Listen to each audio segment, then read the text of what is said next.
Right now, sports sentiment is at a notable plus 0.45, accompanied by a momentum of plus 0.39. This spike is significant compared to the historical baseline, where sentiment typically hovers around plus 0.25. It's clear there's a shift in how fans are feeling, and with 20 semantic clusters, we're seeing diverse opinions converge on key themes.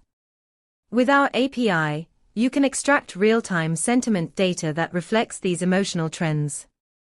Imagine building an app that predicts fan engagement based on live sentiment scores. You'll have the edge in creating features that resonate with your users. Don't miss out on this opportunity to leverage sentiment data effectively. Dive into our documentation at pulsebit.lojenterprise.com/docs to get started.